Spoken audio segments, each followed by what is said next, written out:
बातमी एका आंदोलनासंदर्भातली, एका उद्रेकाची आणि त्यावर उमटलेल्या संतप्त प्रतिक्रियांची। महिला आरक्षण विधेयकाच्या समर्थनार्थ काल मुंबईमध्ये भाजपचा मोर्चा निघालेला।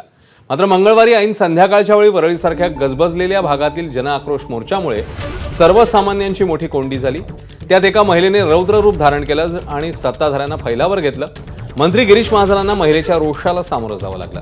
विशेष म्हणजे संतप्त महिलेने अनेकदा शिवीगाळ केली, तसंच हातातली बाटलीही फेकून मारली। त्यामुळे वाहतूक कोंडीमुळे झालेला उद्रेक जरी ग्राह्य धरला तरी महिलेचं वागणं हे आक्षेपार्ह असल्याची प्रतिक्रिया उमटतेय। यावरून जोरदार राजकारण सुरू झालंय।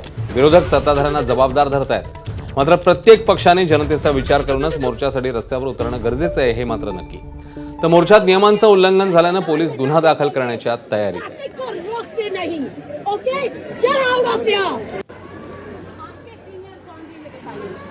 यहाँ पर इंचार्ज कौन है बॉस? मैं आपसे कुछ पूछ रही हूँ, who is in-charge? How long before you allow the damn traffic? No, 1 घंटे से ज्यादा खड़ी हूँ। क्यों खड़ी हूँ? कहाँ पे वहाँ व्हीकल है आपका? चलिए। चलो चलो चलो चलो। आवाज कम करो, आवाज कम करो, आवाज कम करो।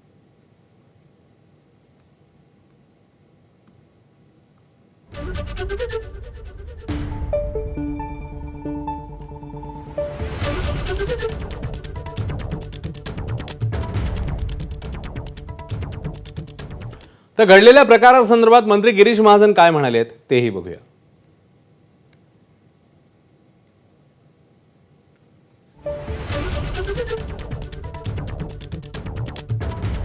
शेवटी महिलांच्या हक्कासाठी हा मोर्चा होता। असे मोर्चे आपण बघतायत मुंबईमध्ये, शहरामध्ये, राज्यामध्ये, देशामध्ये सतत निघत असतात। आंदोलनं केवढी मोठी होतात तर आपल्याला माहिती आहे काय काय त्यावेळेला होतं म्हणून।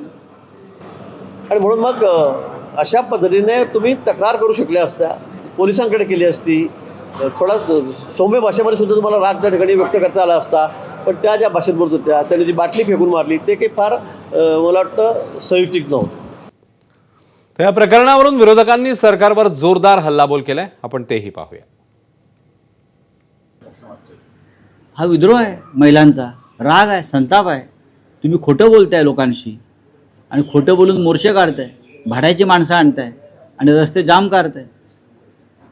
1500 रुपये महिन्याला महिलांना देताय, मोर्चाला 1000 रुपये दिले असतील महिलांना आणण्यासाठी।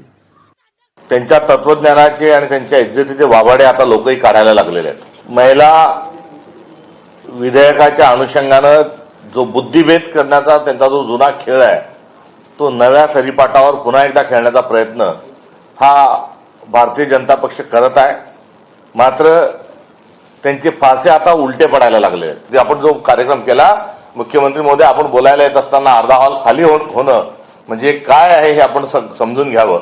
एका मंत्र्यांना जे तथाकथित स्वतःला जेम्स बॉन्ड समजतात, पिस्तूल लावून फिरतात, अशा मंत्र्यांना जर गेट आउट म्हटलं जात असेल तर आता या देशातल्या लोकांनी तुम्हाला सत्तेवरून खाली खेचण्याचा हा निर्धार केलेला आहे।